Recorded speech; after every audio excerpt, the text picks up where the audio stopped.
Peace. I'm your humble brother Crumb, and today we're going to be talking about how the uterus is an alien with my good brother Keenan Booker, the God 720. Stay tuned. Brother Red Pill representing Know the Ledge, one half of the Twin Pillars. I'm here rocking with Crumb TV. No, you are watching Crumb TV. You can find me on Crumb TV. You can catch me on Crumb TV. This is Chief Kalanago here at Crumb TV. I am Joy Allen of the Memoirs of a Karmic Dynasty in the Crumb TV studio. Honored to be on your program, brother. Peace. Peace. Crumb TV.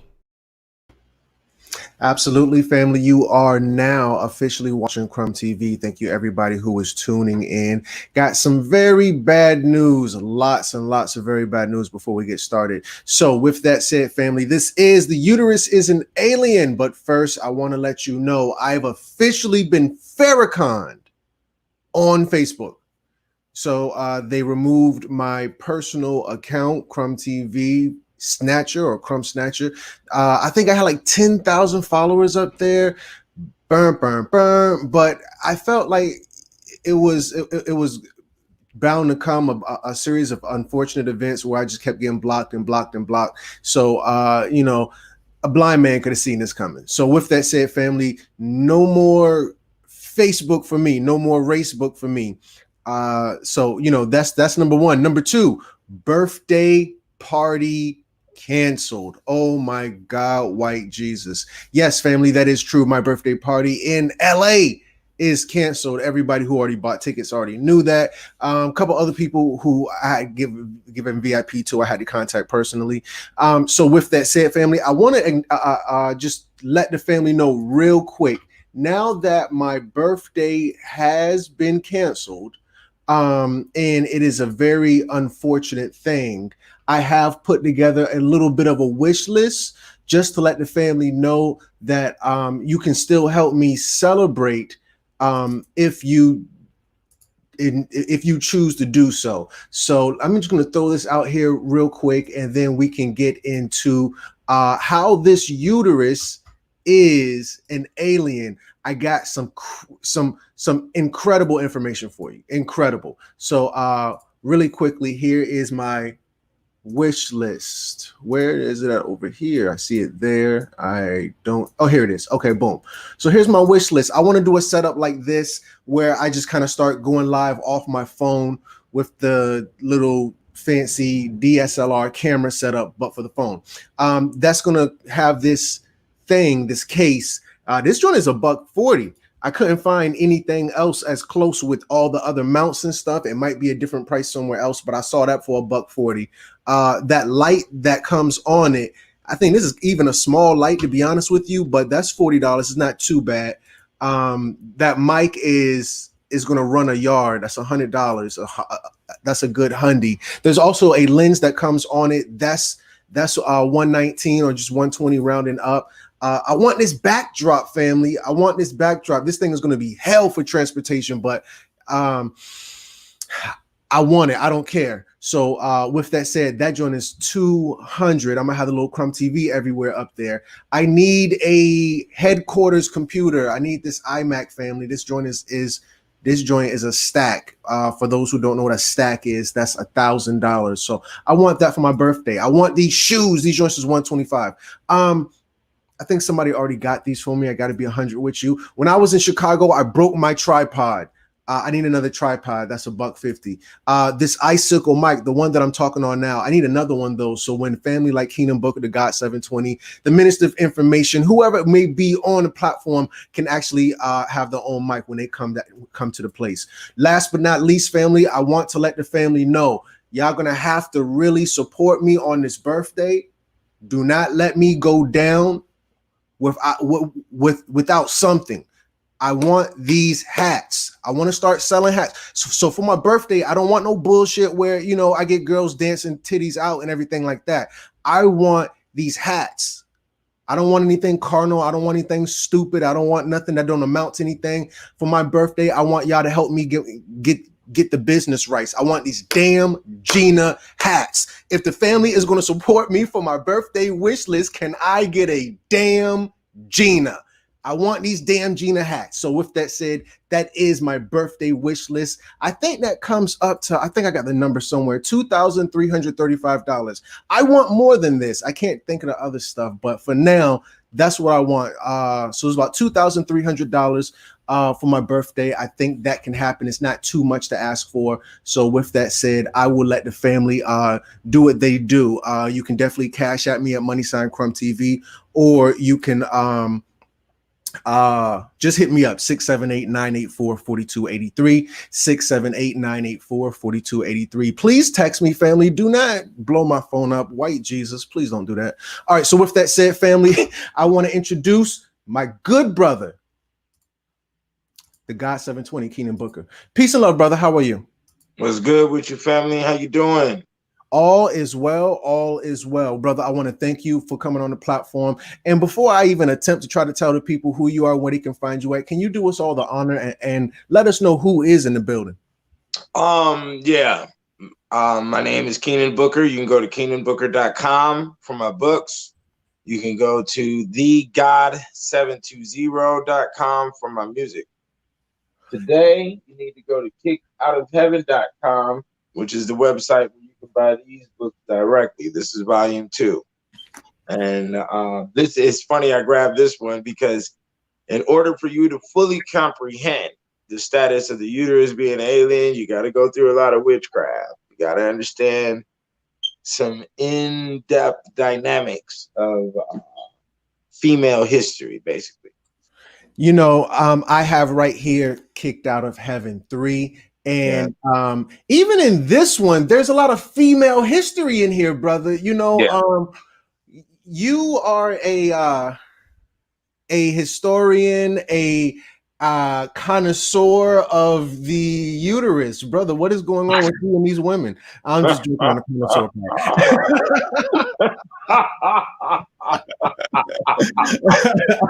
You gonna hit me with the Call of Duty RPG, brother? That's what you want to do today? Okay.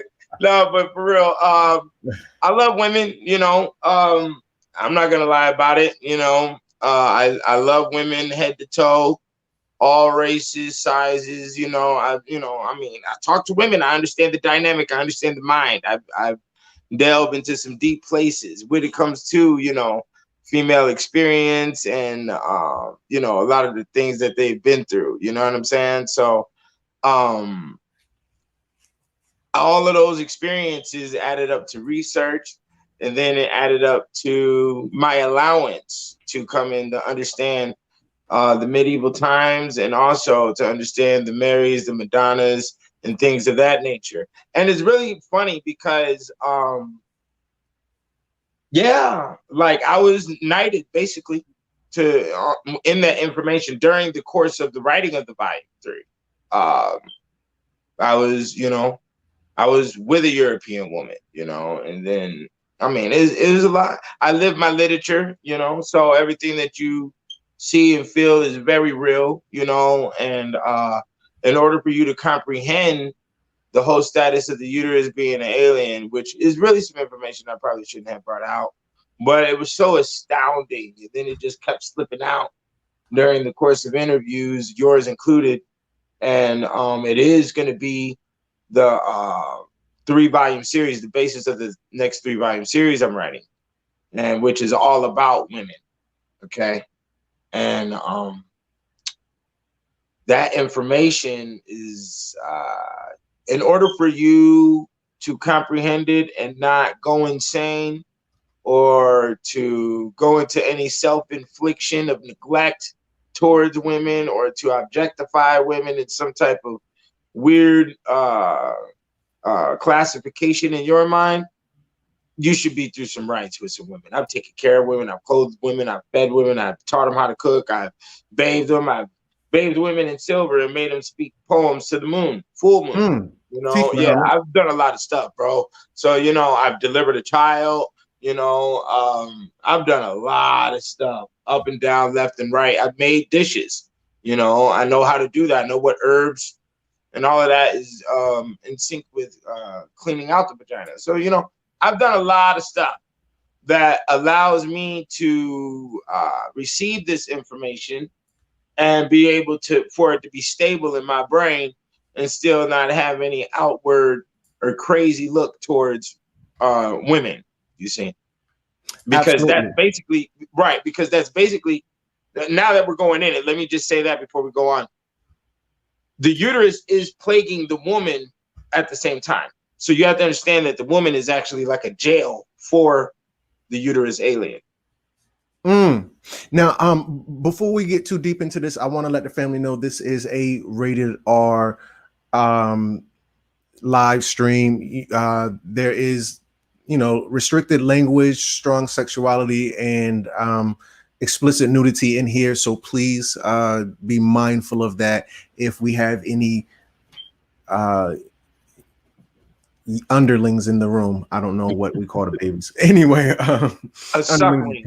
Right, it's definitely probably not underlings. But with that said, brother, okay, now that we've got that out of the way, you came on last time and you said that the uterus is an alien, and it sounded good. I kind of just like, oh, okay, and then I went on your Facebook page.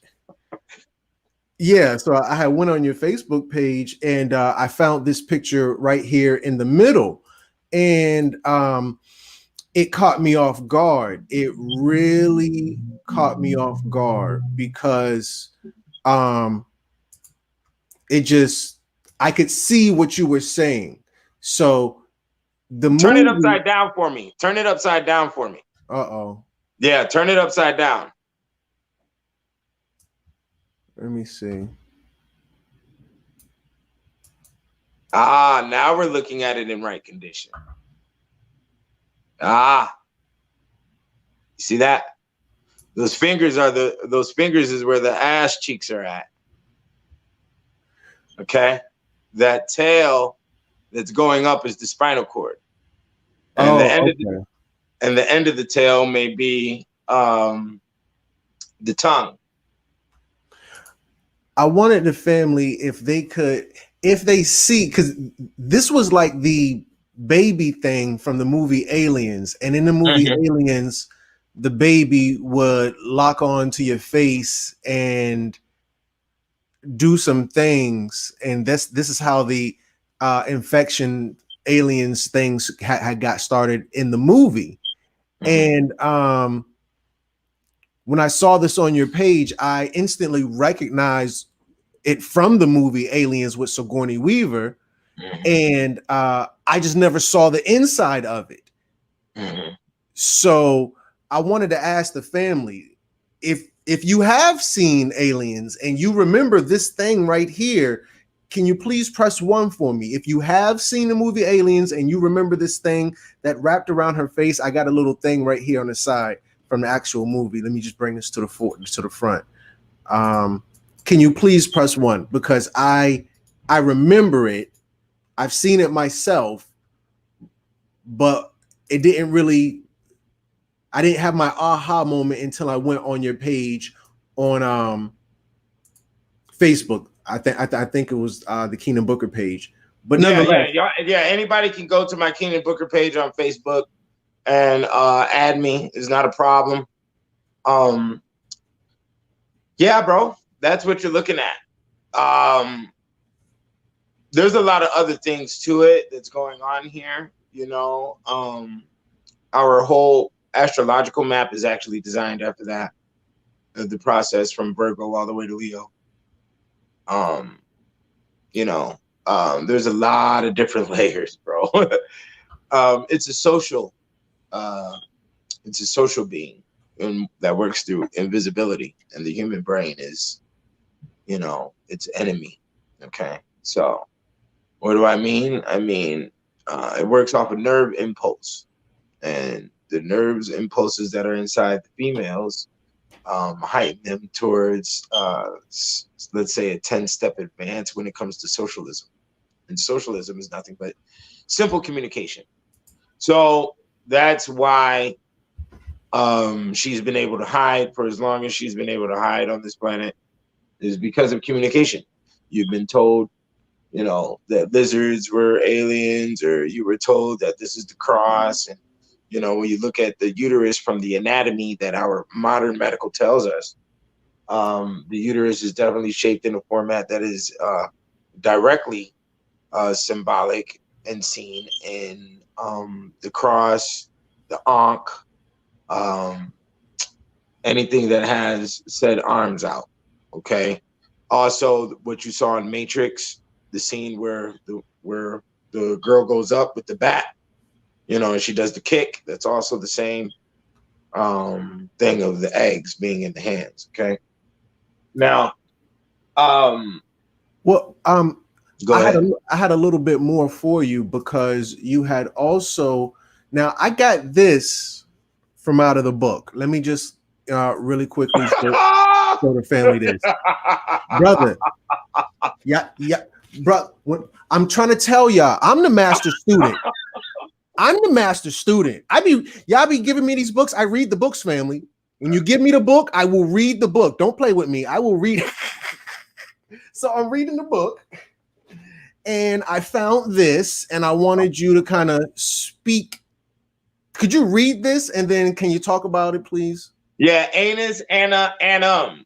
Okay, adjective definitions: old of female persons and things. A old female is an anus, an ass. Okay, you gotta watch out with this.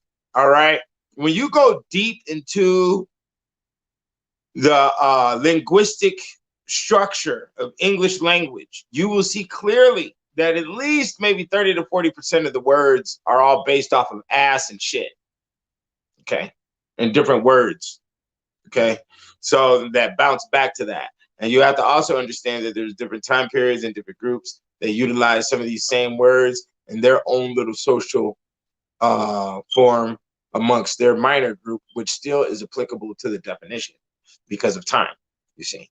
So when it comes to that word anus, and you saw right next to it ana, anal, same thing.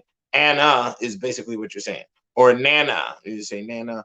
And anus is the old female because she's a nitpicker, you know. Nitpicking is basically making a sweater or knitting with the needle. You see, that's nitpicking.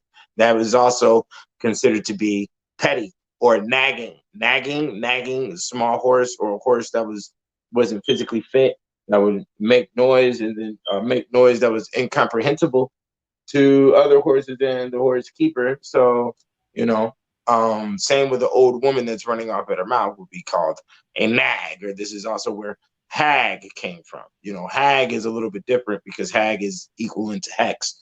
Hex is 720 degrees, and the hex is also the honeycomb shape. It's a long thing, but the hex is the main word for magic. Anus. Go ahead. Anus is an old woman from the name Anna. You were going through because you know I think you showed the family initially volume 2. I showed the family volume 3. Of course, there's a volume 1.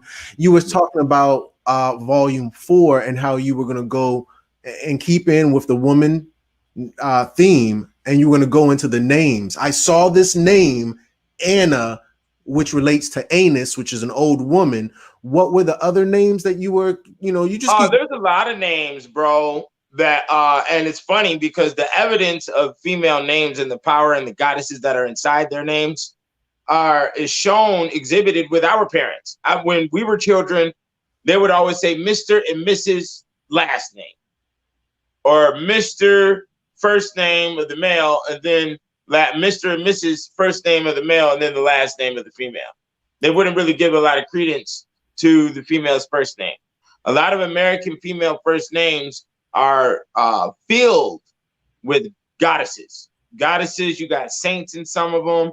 Their definitions, like the name Valerie, is defined as to be revolutionary and to be combative and to always battle. You know, the name Cassie is a name that means to excel over men. Okay, so you have the word Heather. The word Heather is a feather. Is a flower. Erica is a form of flower. The word Jessica is a genus of spiders. And all of these names, all of these girls' names, they're not only charged with gods and goddesses, they're charged with different plants, they're charged with different forms of animals, they're charged with different songs. There's a lot of songs that support female names. And this is all inclusion to the power that they represent when they walk out the house every single day. And that's also inclusion of their vocal structure power. So their voice and making you kneel to the voice is a part of the whole element of what I'm talking about. You know, and one word I wanted to slip in that is similar to Anna and also similar to the female structure of dominance is fun. The word fun actually comes from the word fundament. And the word fundament is your ass. You know, so when they told you education was fundamental, it means it was your posterior. You know what I'm saying? Posterior means ass. You understand? Bro, it goes on and on and on and on and on. It's long, bro. If I was to actually sit down and put a show towards this, I could show you a lot of words that mean actually backward side of what you think they mean. And this is why I'm very serious on a woman's mouth and negative comments or joking and all that type of stuff with a female's mouth is very, very important and serious. And that's the majority reason. That's the main reason why the majority of black males don't got entrepreneurship rolling, or males in period, males overall. Okay, because this is a gender issue. So there's really no racism, race line included, but it can be, you know. But overall, males across the board don't understand this science. And, you know, Lucy is Lucifer. You know, there's a whole bunch of different names. Cynthia is a death goddess from Turkey, CYN. Yeah, bro, that's what I'm saying. You don't even know what you're dealing with inside your own home. And you've been fighting with this girl for 20 years because of the energy embedded in her name. Ooh. And now,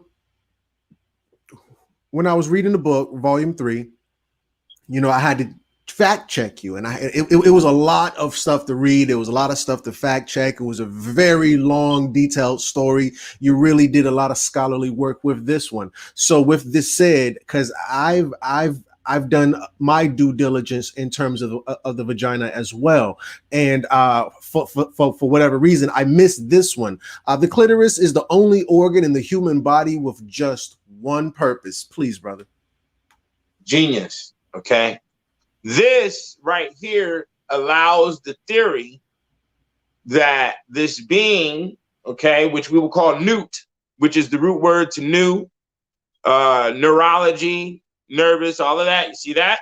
So this is newt, N-E-W-T. So it's written in ancient Egypt. Gives us the theory that this is the missing link in between all of the different animal species on the planet when it comes to the Darwin's theory. You see, because all these beings have the same clitoris. All females on the planet have the same clitoris, and the only definition for it is for pleasure.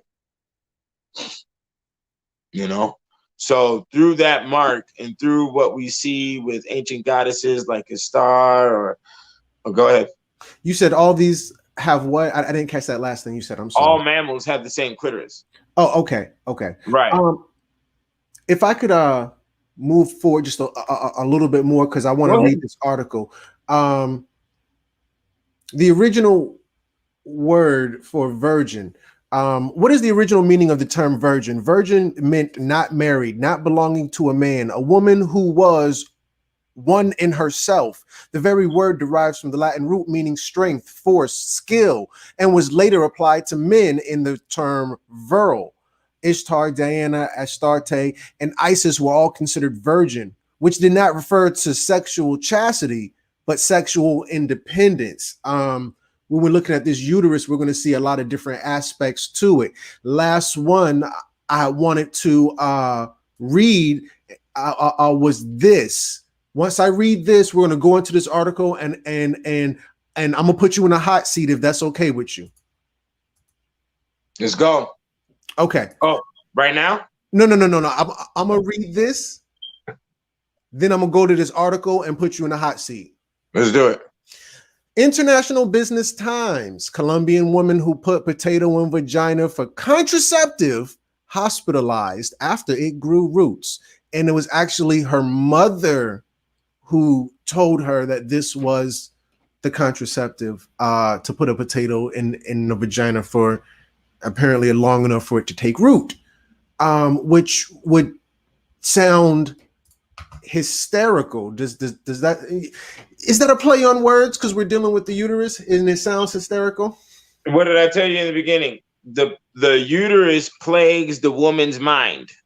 Didn't I tell you that? You did tell me that, yes. It is a separate being. So let's look at it.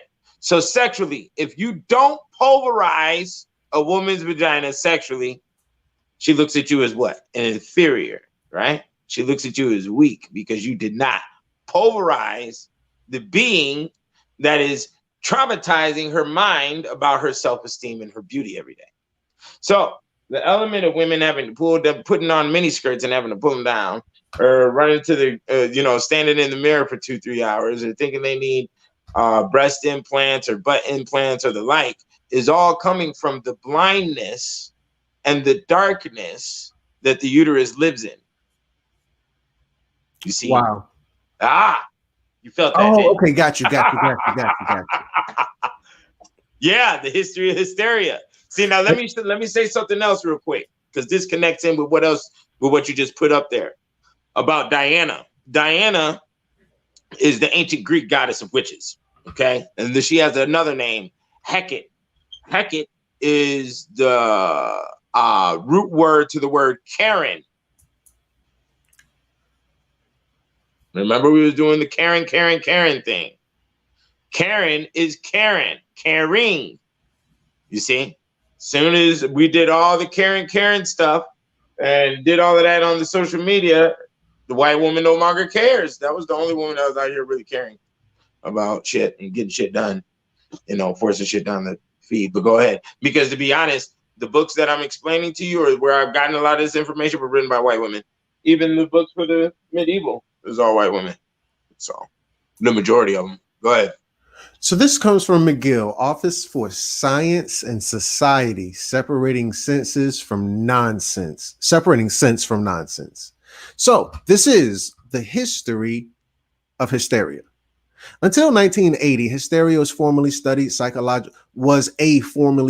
psychological disorder that could be found in the American Psychiatric Association Diagnostic and Statistical Manual of Mental Disorders. Before its classification as a mental disorder, hysteria was considered a physical ailment first described medically in 1880 by John Martin Cherrett. Even before this, hysteria was thoroughly described in ancient Egyptian and Greek societies. But what really was hysteria? Today, when someone is hysterical, we mean that they are frenzied, frantic, or out of control. Until 1980, however, hysteria was a formally studied psychological disorder that could be found in American Psychiatric Association Diagnostic and Statistical Manual of Mental Disorders. Before its classification as a mental disorder, hysteria was considered a physical ailment. First ascribed medically in 1880 by John Martin Cherrett. Even before this, hysteria was thoroughly described in ancient Egypt and Greek societies. So what was hysteria? How did it just go away? Why was it a major point of connection for second wave feminists? And how was it treated? Let's get into the meat and potatoes. Throughout history, hysteria has been a sex selective disorder affecting only those with a uterus. These uteri were often thought to be the basis of a variety of health problems. The ancient Egyptians and Greeks, for example, believed wombs capable of affecting the rest of the body's health. Now, let me just put this up here, and I want to see how common are hysterectomies. Woo! I have never done that. I'm sorry, please. Done what? Ask that question.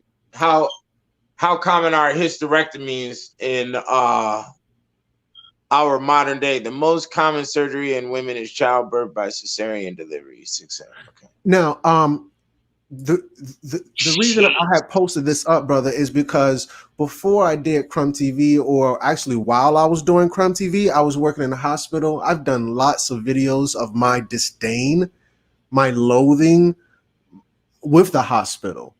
Okay. So, the number one place in the hospital where all the money gets drained out is the emergency room, because they're operating by law. You don't have to have insurance. You can just go in there and get seen. That's something that's really hurting the hospital in terms of its pockets, because the hospital is not a 501c3. They're a business, no different from McDonald's. So now the number one place that is lucrative in the hospital, where the hospital gets all its money from, surgeries. Yeah. Particularly same-day surgeries, outpatient surgeries. The number one outpatient surgery, hysterectomies. When I was in the hospital, on any given day, we're going to get 5 women who are getting a hysterectomy any given day. Hold on. You're talking about like they just walked in there to get it right then, right now? No, it's been scheduled, but okay. This is the number one scheduled outpatient surgery. Because it plagues the mind. I'm telling you, this is what happens. We have a society that has told us that beauty is the number one thing. Beauty is synonymous to money. It can be used as such. Men are to chase after the women. Women have trained themselves over time to confuse the male's understanding of when they ovulate. So we will never know when they are truly in the space of hunting for a man or not, because we have a financial situation that we rely on that sort of disturbs original male and female communication. You see what I'm saying? So by the time they get 30 or 35 or 40, and they don't have kids running around the house, and they don't have nobody loving on them, and they've decided, oh, ain't nobody gonna treat me how I want to be treated, so I might as well shut this thing down. That's when everything that you just read shows up. And the breast cancers, the ovarian cancers, the all other forms of cancers that are repetitive and showing up in ladies nowadays, headaches, ulcers, tumors, cysts, all of that is coming, supposedly, as they would say in ancient Egypt and Greece, it was coming from the uterus moving around inside the body. Now, I necessarily don't think that the uterus is moving. It could be by inches. And this is why I say that, because there are cases where without a hysterectomy, a vagina can fall out of a woman. Okay. Well, may I continue? Because I think you're getting ahead just a little bit. Oh, okay. Go ahead. Okay. So in ancient Greece specifically, it was believed that the uterus could migrate around the female body. My research is thorough. Placing pressure on other organs and causing other number of ill effects. This roaming uteri theory, supported by works from the philosopher Plato and the physician Aetius, was called hysterectical suffocation. Yeah. And the offending uterus was usually coaxed back into place by placing good smells near the vagina, bad smells near the mouth, and of all things, sneezing. The philosopher. Okay, go ahead. Yeah, I'll just read this last sentence. Yeah. The philosopher and physician Galen, however, disagreed with the roving uterus theory, believing instead that the retention of female seed within the womb was to blame for the anxiety, insomnia, depression, irritability, fainting, and other symptoms women experience. Through these classical texts, pretty much any symptom could be attributed to the female sex organ, from fevers to kleptomania?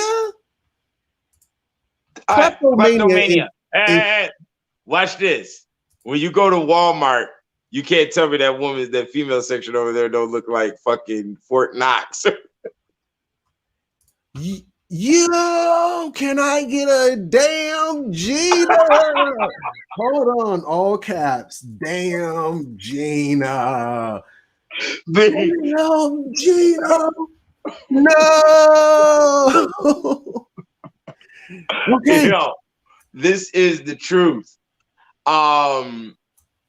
Yeah, bro, that's the meat of it. The hysterical suffocation or the hysterical laughing, hysterical, when girls are horny or having sex, they start giggling about stuff.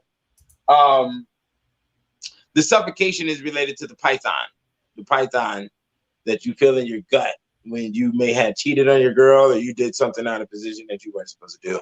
It's a genetic pool, which comes from a chemical inside women called copulin, which is related to the word copulate. And also the word wandering. The word wandering is the definition to the name Wendy.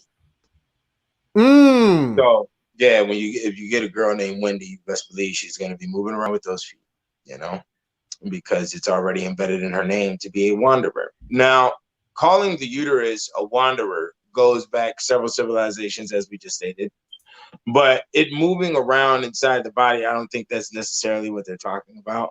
What's really going on is the power that the uterus has over the nervous system. And due to the fact that all organs in the body are connected to said organ system, this uteri can basically send signals to whatever organ and dissemble it from that position and in that light. Now, they wouldn't place good smells or bad smells around the mouth in order to move the uterus down. They actually put bad smells on the stomach to move the uterus back down. And they said the uterus would move back down, back into its place, and this would, and sometimes to attract it to pull down from going up too much, they would put sweet smelling smells underneath her. And in order to make the womb go back up from the bottom, they would put stink smells underneath her, and it would run away. So basically, in older age, as anything with age is going to basically rot over time. If the woman doesn't continuously use her vagina as the vagina demands it to be used, it will rot at an exponential rate, and the stench will grow greater and in age. Go ahead. Well, I think you're getting ahead of me again. Oh, okay, my bad. My bad. I didn't mean to do that. Yeah, because the uterus demands that the whole system be used, and this is this form of atrophy. If things aren't used, they die. Mm-hmm. So, other writers and physicians at the time blamed the retention of menstrual blood for female problems. Either way, the obvious solution was to purge the offending fluid. Oh, did I press the wrong button? I did. Sorry about that, family. Give me just 2 seconds. No, I think we were on that same article.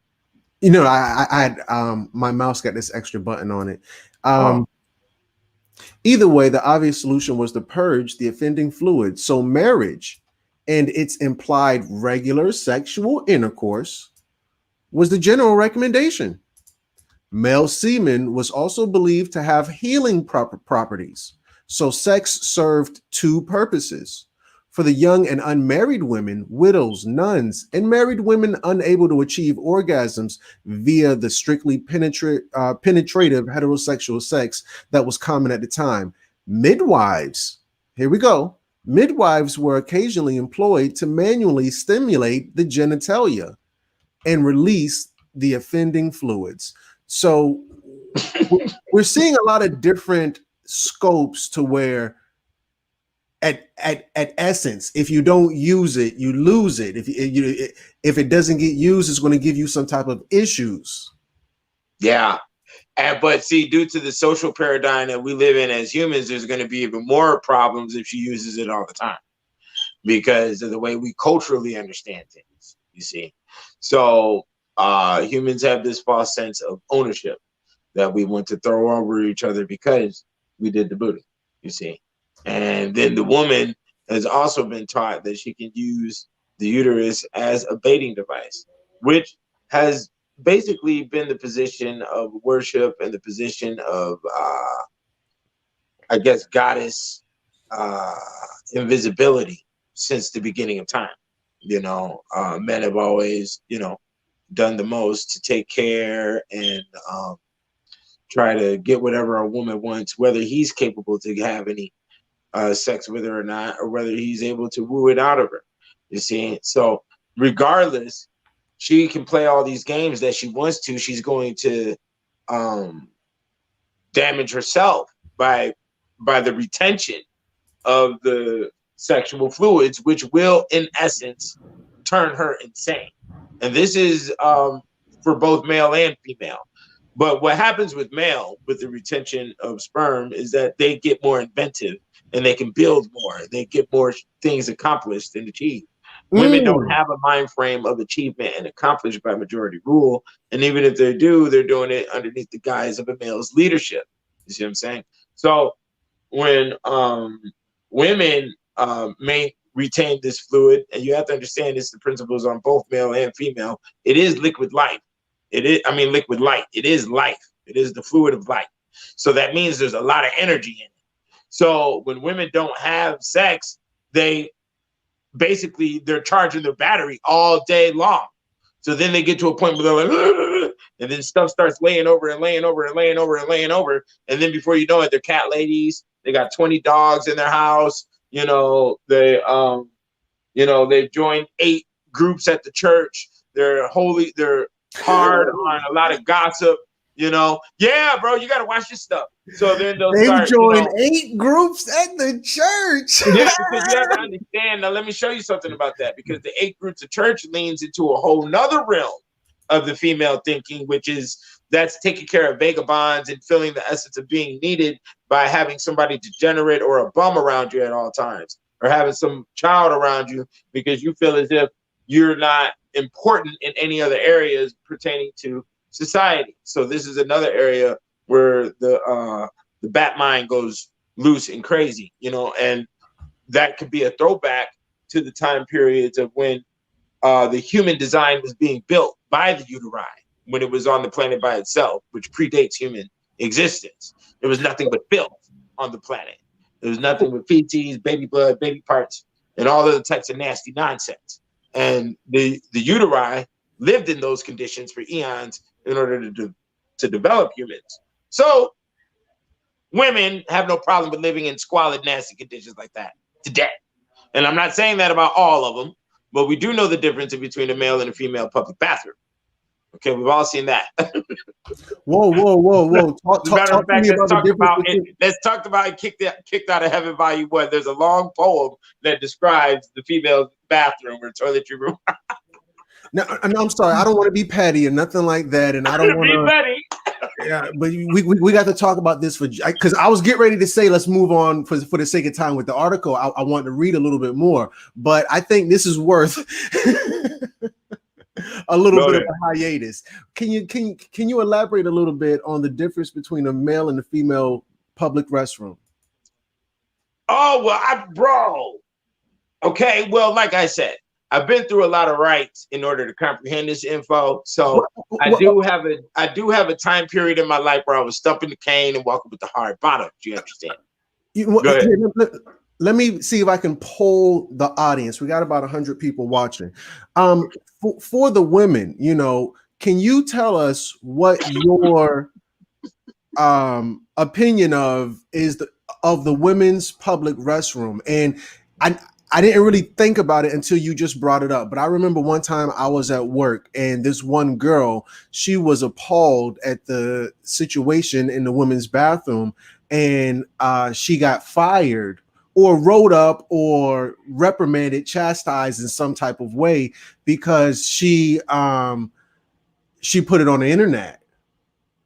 And for whatever reason, which was cockamamie, she tagged the business that we worked for. It said, this is how y'all had a bathroom, yada yada yada. The sisters are chiming in now in terms of we're talking about the public restroom, because and my heart goes out to our women because I can't comprehend it. If as a man I'm dealing with a little degree of target practice here. She's, like for me, I'm gonna have to from a far way off. She's right there. How is she missing? What is she doing that I don't know. Let's not go too deep into that. No. Let's speak this line, because you're talking on a line that's sort of hard to really step on. So I know what you're leaning on. Let's go there. This is the reason African tribes traded women for cows. Okay? Because we don't know who's talking out of the woman's mouth. Is it the alien or is it the woman? We don't know. So therefore, just close the mouth and trade them for cows. We're not even going to try to figure it out, because you'll never be able to figure it out. All right, so let's move forward. Because, the family chimed in. I got the information I wanted. It was a little rhetorical because we already knew. A 1637 text explains that when sexual fluids are not regularly released, the heart and surrounding areas are enveloped in a morbid and moist exudation, and that any lascivious females inclined to venery simply had a buildup of these fluids. I slaughtered these words. My apologies, family. It's obviously laughable to think that doctors believed everything wrong with the woman could be attributed to the liquid levels, but contrarily, it is interesting how close doctors got to the truth in their belief that the extreme sexual desire was caused by a lack of regular orgasm. Let me just read a little bit more, and then we can build on this paragraph right here. I just want to chop this out. It was John Martin Charcot in 1880 France who first took modern scientific sense to the female-only disease of hysteria. He lectured to his medical students, showing them photos and live subjects on the hysteria symptoms he believed were caused by an unknown internal injury affecting the nervous system. As you said, it's not that the womb is wandering, but the womb is connected to the nervous system, which connects it to all the other organs, which it can adversely affect. One of these medical students was none other than Sigmund Freud, the founder of psychoanalysts. Mm-hmm. Freud, working with his partner Breuer in Austria, developed Charcot's theories further and wrote several studies on female hysteria from 1880 to 1915. He believed that hysteria was a result, not a physical injury in the body, but a psychological scar produced through trauma or repression. Now, before I finish this, I want to poll the listening audience one more time, and for those who might catch this later. If you or a woman is repressed, sexually repressed, she might be in a whole relationship and got children, and she's still sexually repressed. Can you please press 1? If you know a woman, I don't care if she's all the single ladies, I don't care if she's a single lady or she's a freak, meaning she might be selling butt, but she's still sexually suppressed. She's not a sexually liberated woman. If you know a woman like that, and here, let me lead this parade. I've heard lots of women say, he'll orgasm before she does, or, women will be more hard pressed to orgasm more so than a man, or climax or ejaculate or what have you. Please, brother, can tell me, weigh in. What are your thoughts? I know it. I've seen it in several different cases. If a woman is not getting, but she has all these demands, about how she wants things and and if you don't do it like this, see, the big thing with the female picture, like I stated on plenty of other videos before, is they can't reach the Z point. So what ends up happening is that they always have something that they desire, and then when you get into halfway of showing her what she asked for, she doesn't want it. And this is a common practice thing.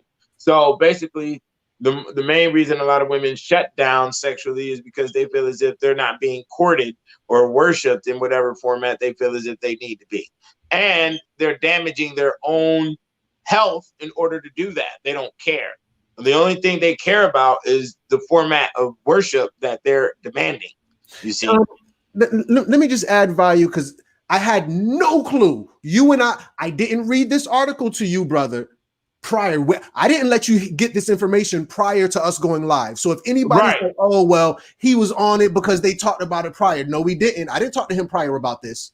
So for him hitting on these cylinders, that's just because the brother's on it. So now, based off what he just said, when we're dealing with women in terms of God, God is a German word. The ancestors use the word deity.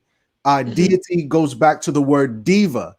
Diva goes to idol worship, worshiping an idol god who, because the gods only exist when you worship them.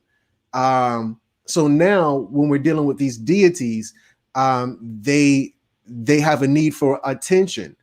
And this is a female attribute. The girls will do it for the gram. She'll do it for the Vine. She'll do it for 1,000 likes. Not all women, but the ones, everybody wants attention. I don't want to make that.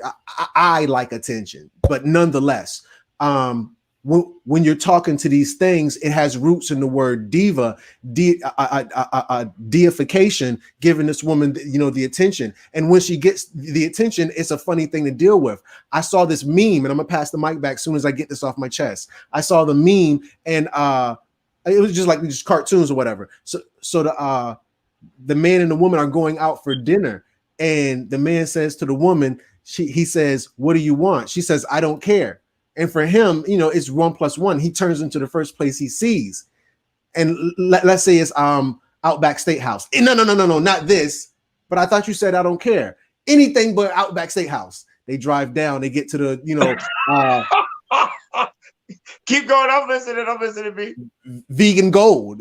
I don't want vegan gold. Well, what do you want? I don't know what I want. It doesn't matter what I don't care. Just not that.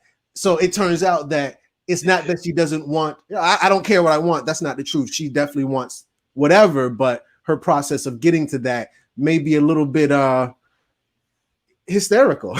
Yeah, exactly. Hysterical history. You know what I'm saying?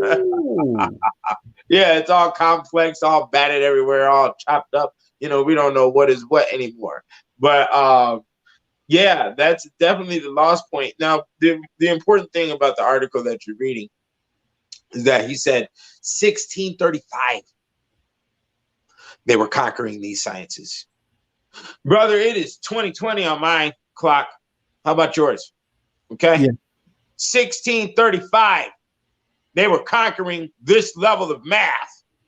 The caveman, remember, this is when y'all called a caveman. He's understanding nervous system in 1635. We don't got scholars that's breaking that down to us right now. In terms of history, brother, can you speak to this?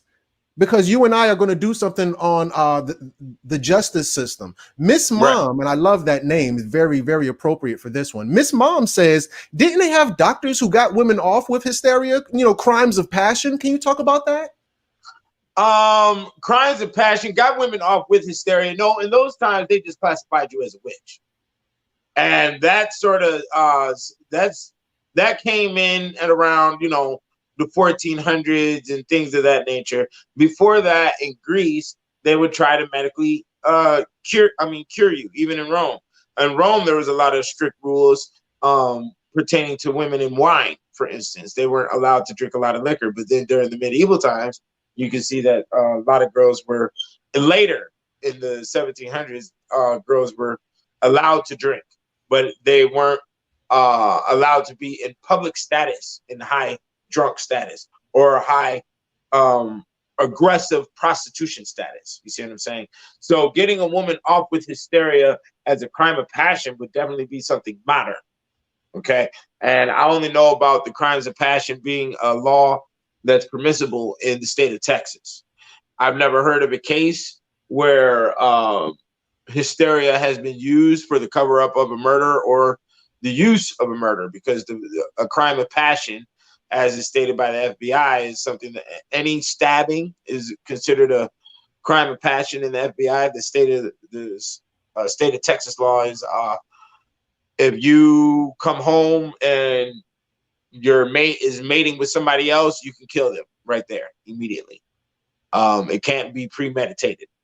You can't go to another room and grab your arm. You got to pull your arm off your belt and handle them right there, and you'll be able to walk.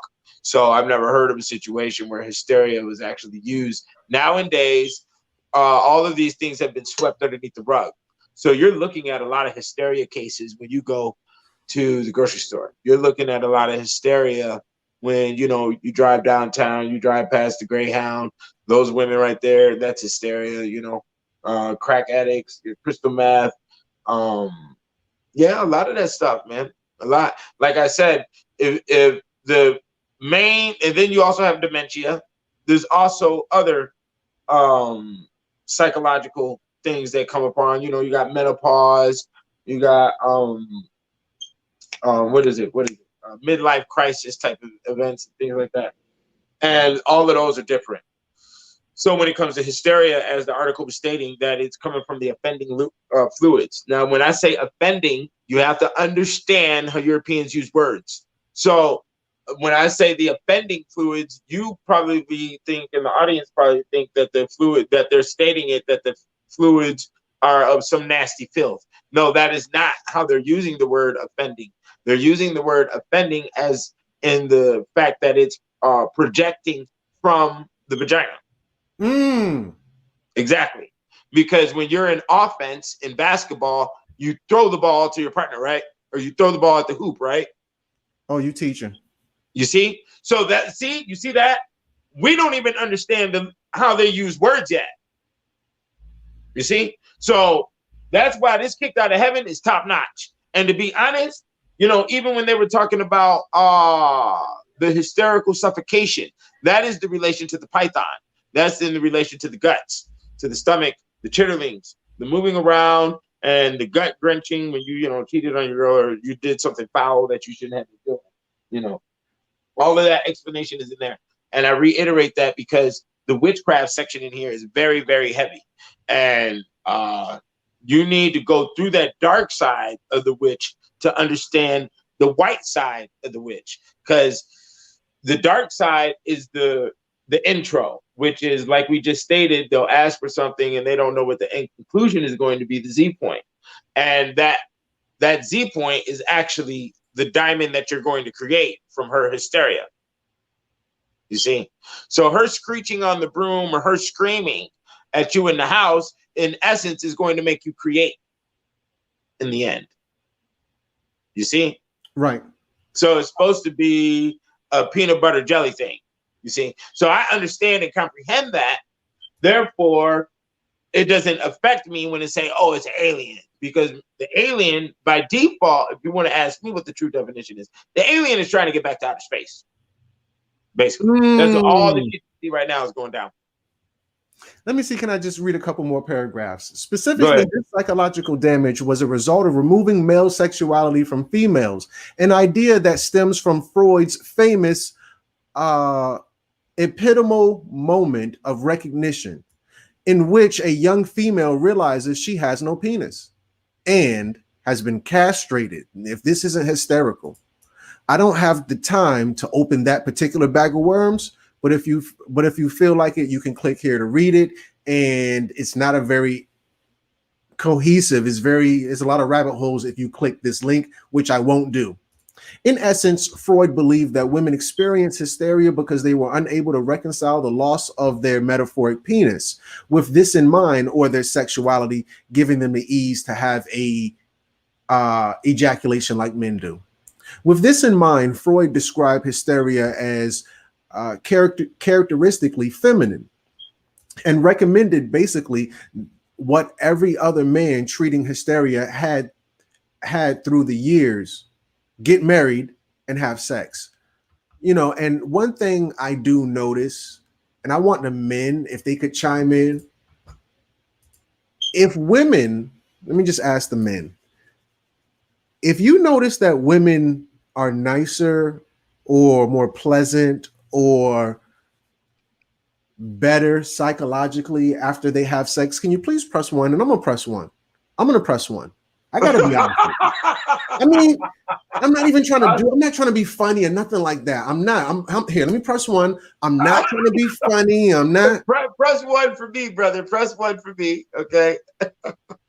It seemed like women be acting better. Like, yeah, bro. If you know how to lay some pipe, okay, then you have heard this many a times.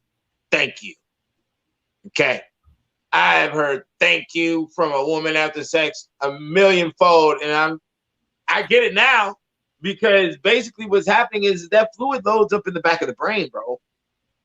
I have seen squirting, this squirting thing, this ejaculation thing, which just started happening. It wasn't going down in the 90s. I don't care what nobody said. Women in the 90s is not squirting. This is some new thing that's going on. Okay, let's be for real. This is some new thing that's going on. So now, you know, they squirt, bro. I've watched a woman squirt a whole bucket. I've watched a woman squirt so much fluid that her body should have been fully dehydrated from as much fluid came out of her.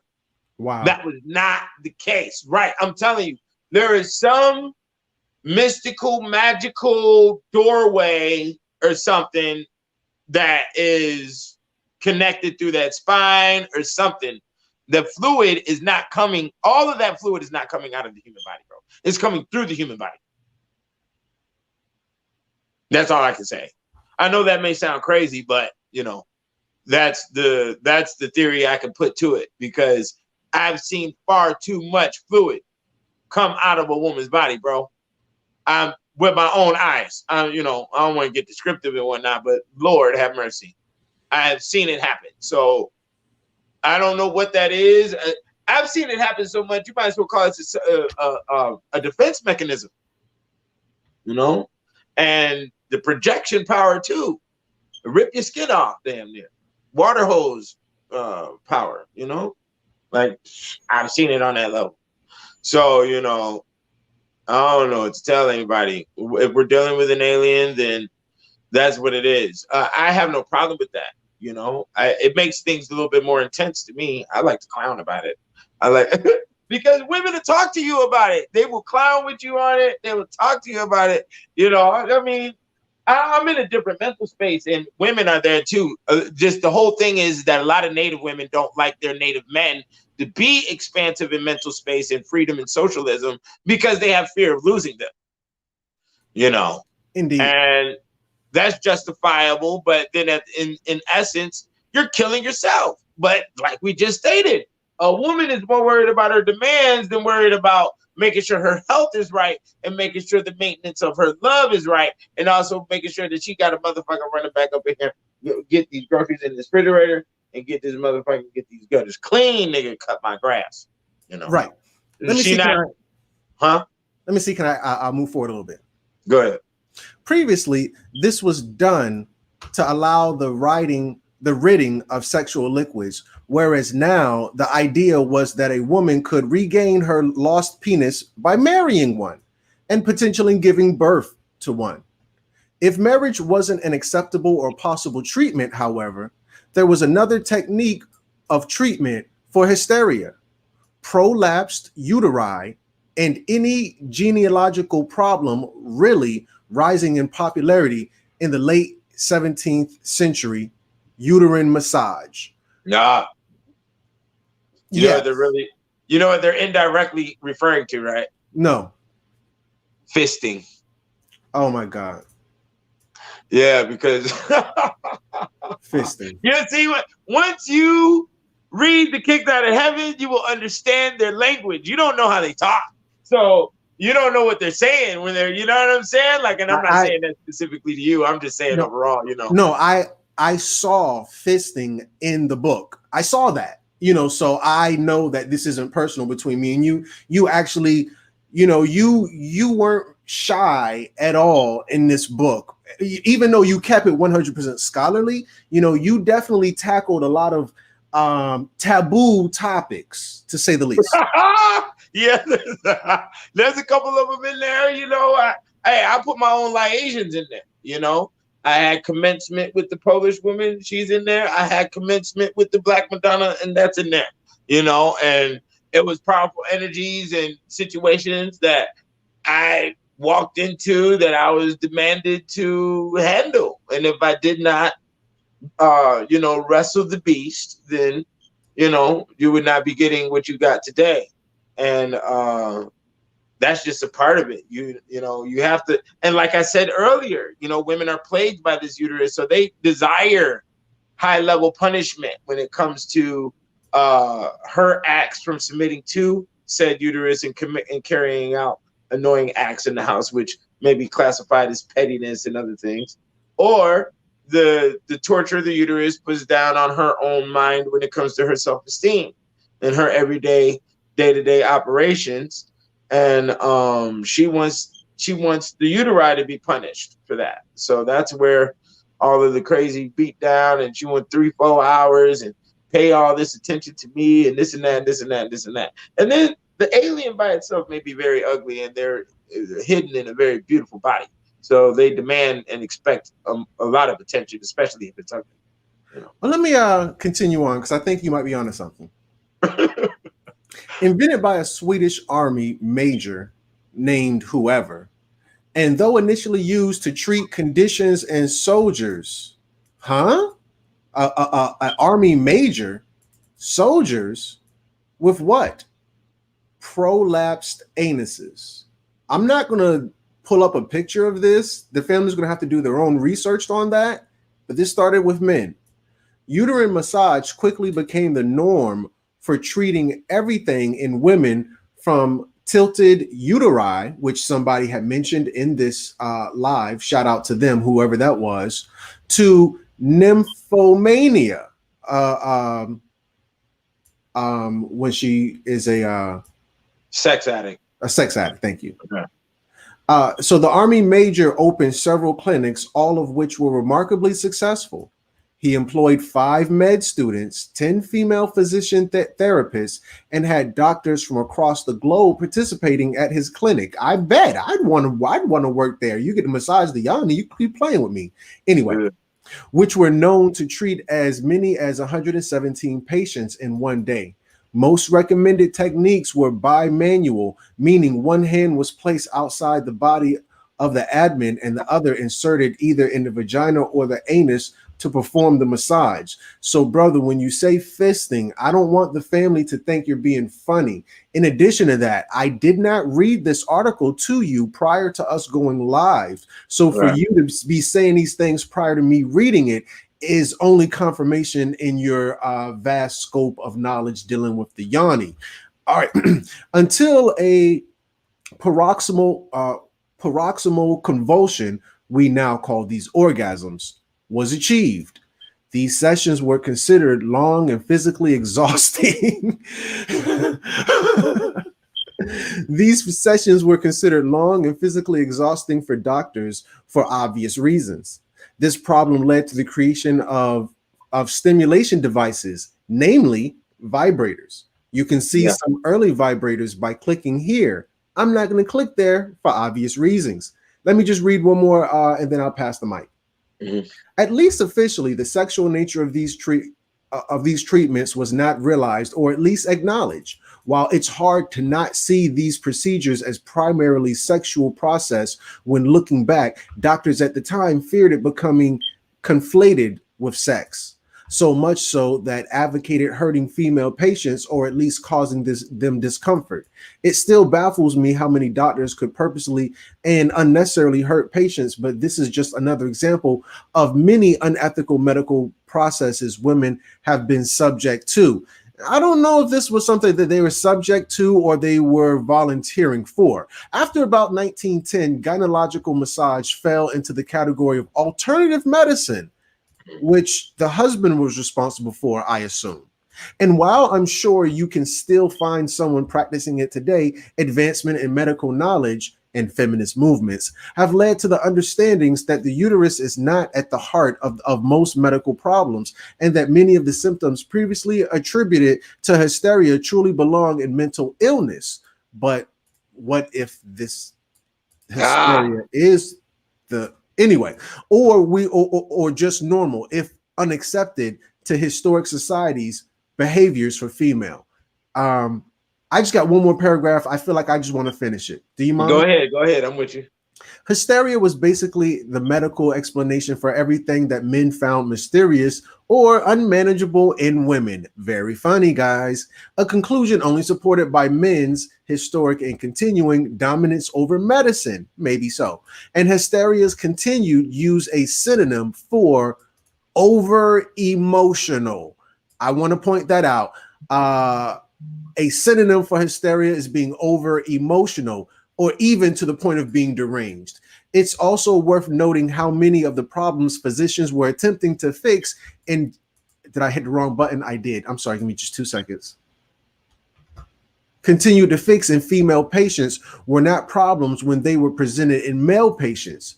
Gendered stereotypes like the idea that women should be submissive, even tempered, and sexually inhibited have caused tremendous damage throughout history and continue to do so today. I gotta mention, I find it funny that there's a such thing as a slut for a woman, but not a man. I'll continue reading. It doesn't seem so coincidental that most modern treatments for hysteria involved regular marital sex, marriage, or pregnancy and childbirth, all proper activities of a proper woman. All things considered, most doctors and women alike were glad to see hysteria deleted from the official Diagnostic and Statistical Manual of Mental Disorders in 1980. Brother, give us your last thoughts. I think it's still in the DS4. But that's what we're looking. That's what we're looking at.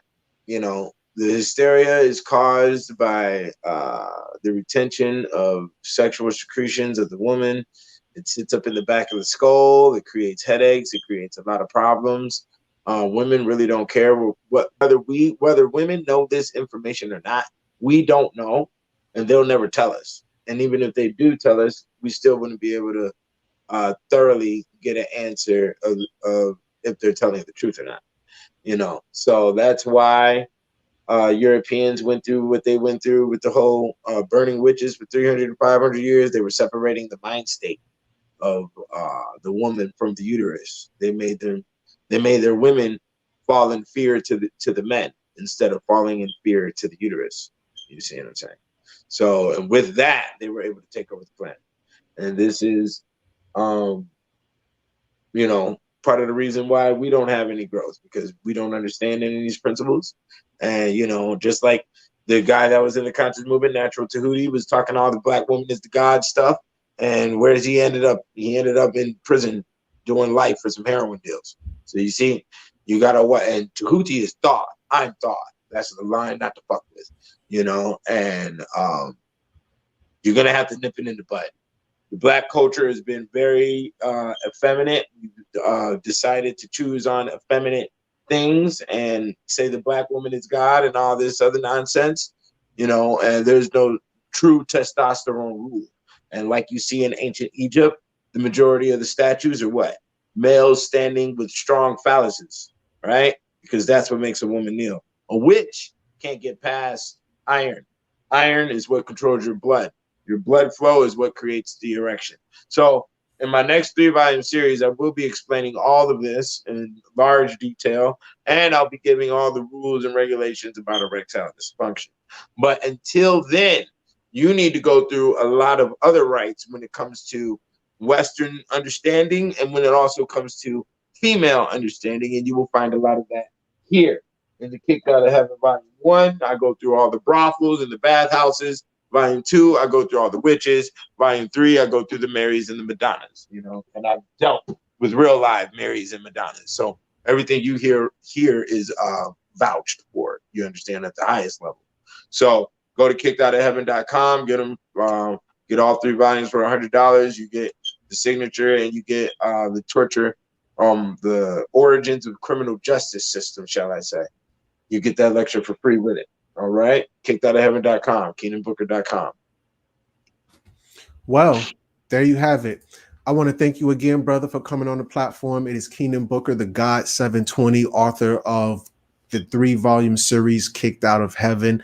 I believe you and I are going to have some more things coming up. That's right. That's right. Get ready. That's all right. I got to say. Absolutely. We are Chef Boyardee it over the witch's cauldron right now. Okay. Brother, before I let you go, could I get you to do a plug for me real quick? This is Keenan Booker, the God 720. You are now watching Crumb TV. This is Keenan Booker, the God 720. You are now watching Crumb TV. And with that said, family, I wanted to let you know one more time that I have been taken off of Facebook, what I like to call Racebook. I'm no longer up there. They have Farrakhan'd me and trying to take me off the internet for speaking truth to power. In addition to that, just to add injury to insult, I will not be having my Earth Day celebration. That is right.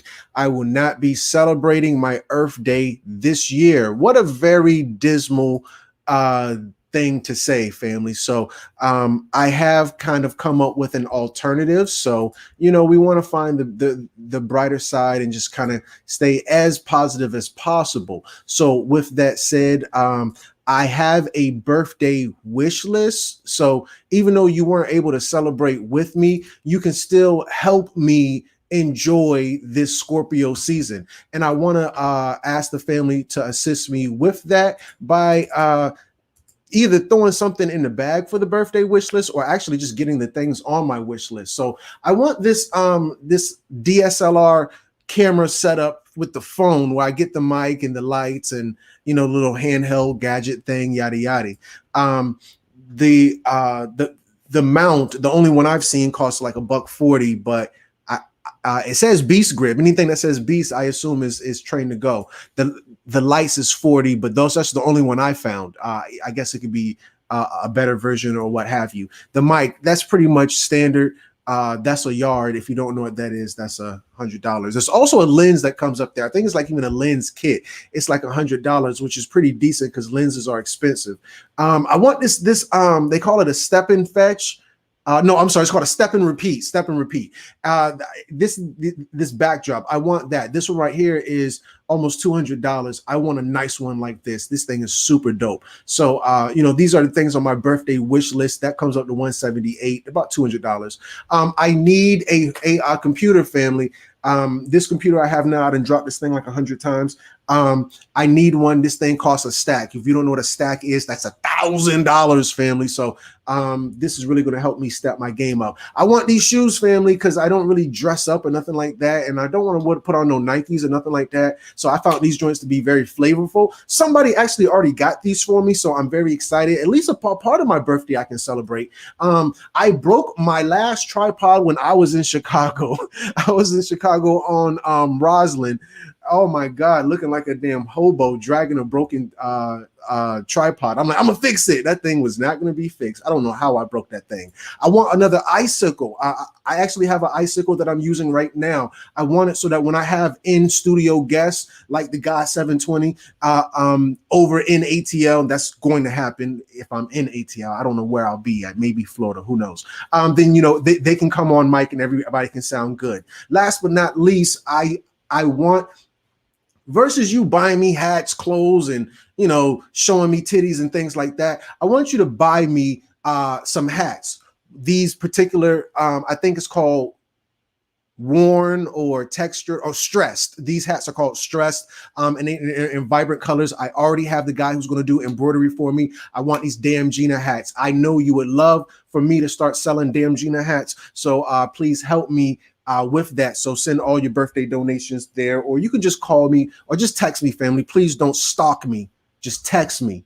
Just don't do nothing that's going to make me feel weird about the situation. 678-984-4283. My phone number is 678-984-4283. And I'll tell you where you can send any birthday gifts or wishes or anything that you may want to send for that day. So with that said, family, those are all the updates I have for you. I want to say thank you to my guest and to my gracious audience. I'm going to leave you the exact same way I came to you, family.